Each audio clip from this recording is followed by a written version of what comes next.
Kami mohon doa pangestu dari para kiai tokoh masyarakat Surabaya Utara semua yang rawuh pada malam hari ini khususnya, bahwa jika nanti terjadi duel di pengadilan, saya yang akan terlibat. Dan saya sudah diundang oleh Cybercrime Polda Sulteng. Sudah ada surat pemanggilan buat saya. Tapi saya sudah masrahkan ke kuasa hukum saya. Sementara masih kami nasihati jangan diteruskan. Karena ini dorongan yang sangat kuat oleh orang-orang hebat. Gubernurnya tok itu ada 5 ya. Belum lagi Polda setempat ya. Belum lagi yang ada di Jakarta. Sampai Mabes Polri saja itu kewalahan. Intinya nanti ini akan menjadi peristiwa penting ya. Dan inilah yang kami tunggu-tunggu. Tetapi kalau bisa hindari saja gitu loh.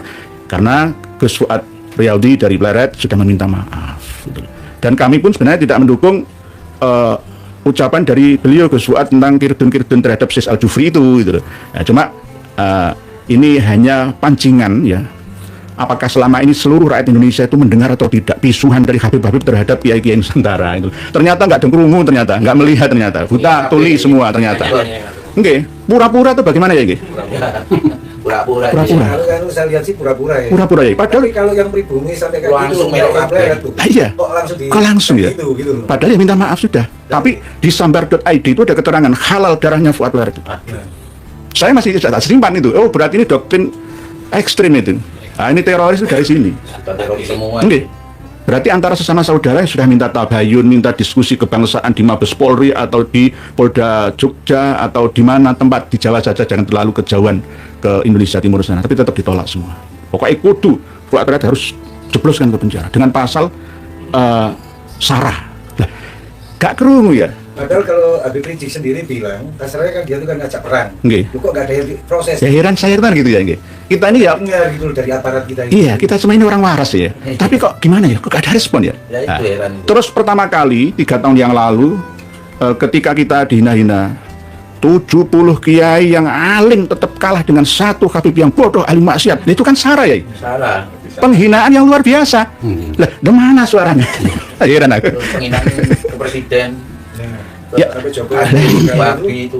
Enggak. Sudah ada. Lah, itu.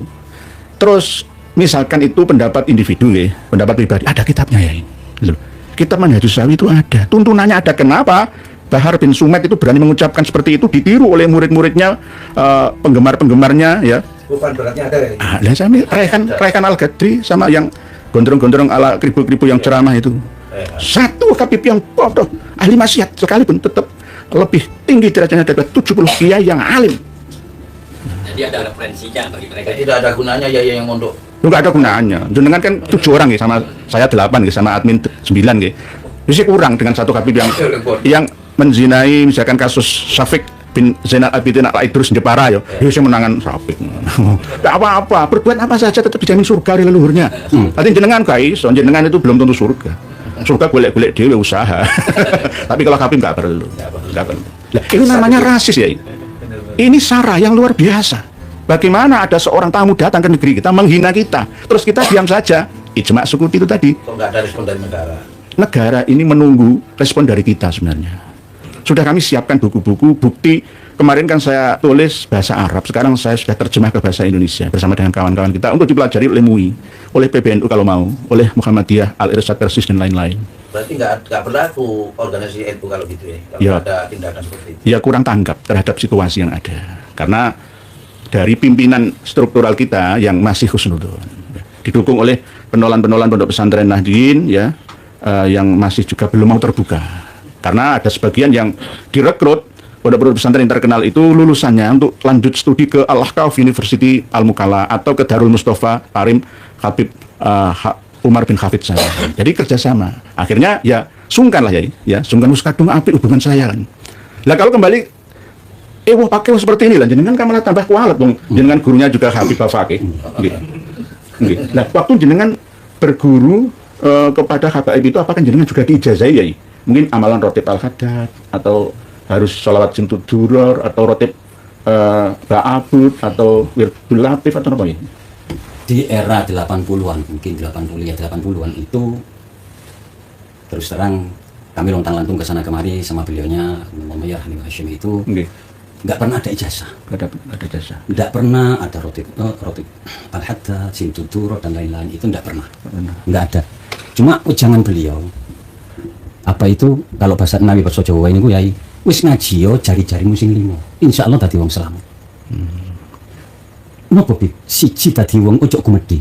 Api. Kudu rendah diri. Api terus berkali. Kudu. Nomor kali kudu tabasam, murah senyum. Nggih, mesem. Mesem. Betul. Nah, yang ketiga itu harus komitmen atas bainal amroin. Kita harus punya AABB. Jangan memihak. Kalau sudah ada data yang valid, akurat, mengapa kita tidak ikuti? Ya. Inilah sayangnya pemimpin kita saat ini. Konsisten komitmen. Ini konsisten komitmen pada suatu yang memang diturunkan oleh Allah melalui Rasulullah dan diteruskan oleh para ulama kita. Nggih, tiga, nggih. Nah, yang keempat ini tunjukkan orang yang tidak tahu arah menuju terutama kehadirat Allah Subhanahu wa taala. Kita tidak pernah lepas dari yang namanya hablum minallah wa hablum minannas. Kita dikaruniai kesehatan, marilah kita bantu dengan kesehatan kita. Kalau kita nggak punya ilmu, apa yang kita punya, ayo kita bantu, tumbuhkan jiwa sosial kita. Nah, dan yang kelima, saya jenengan. Jadi ibu pengayom, muncul rasa kasih sayang. Wis ngaji iku insyaallah selamat. Ya ini semua pelajaran ini ki ono nang tanah Jawa. Leluhur tanah Jawa itu seperti itu ajarannya. Ngaji jari-jarimu sing limo. Wis ojo macem-macem. Ngoten ya. Jadi enggak ada Ratibul Haddad. Ratibul Haddad ini saya mengenal ini tahun 2005 mungkin, 2005. 2005. Saya keluar dari pesantren itu perkiraan tahun 94. Terakhir itu di 94. Itu belum ada. Yang cuma yang muncul memang Hizib Sakron.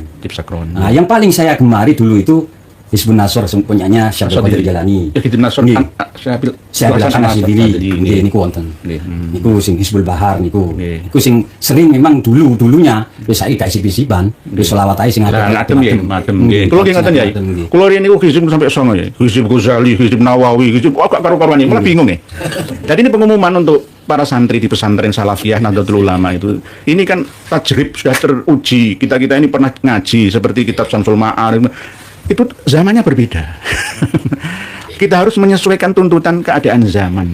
Jadi yang panjenengan sampaikan dari guru panjenengan dari Markabah Fakih Habib Alawi itu nggak ada salahnya. Saya hari 5 itu walaupun secara khusus tidak tercatat dalam satu kitab, tetapi isinya itu merangkum. Bagus isinya itu. Nggak apa-apa diamalkan. Nggih. Nah, saat ini mengapa saya prihatin juga pemuda-pemudi kita terutama kultur NU. Ini yang sangat prihatin. Makanya kita bersyukur, mari, mumpung ada sesepuh-sesepuh kita yang mau membuka sejarah kebenaran Nusantara. Kalau seandainya tidak ada beliau-beliau, mau kemana kita? Sedangkan kita dalam Quran mungkin saya mengingat itu pendapat dari Nabiullah Ibrahim. Marilah kita tinggalkan kenangan kepada pemuda-pemudi kita, kenangan yang membawa kemaslahatan dan kemanfaatan. Nah, kalau yang sesepuh sudah apa? Jangan sampai menyalahkan orang lain apabila negara yang makmur ripah loh jinawi toto tentem Kertorajo ini direbut oleh orang lain. Kita hanya gigit jari nanti. Lah, saya melihat waktu itu podcastnya Kiai dengan salah satu tokoh yang dari Malang, yang dari mana itu Banyuwangi, Kiai Sinten yang SHMH itu ya. Nah, sebenarnya saya sangat mencerdaskan, sangat memberikan edukasi masukan masalah ya ditanggapaken masalah kok ahlul bait niku alu menurut terminologi Al-Qur'an. Nah, sedangkan itu semua sudah dibeberkan lama ya. Data ini sudah jaluk kita virus tumpuan, sudah valid, sudah baku. Cuman sayangnya ya, mohon maaf tadi menyinggung masalah negara. Negara ini ngapunten ingkang kata, mohon maaf yang sebesarnya.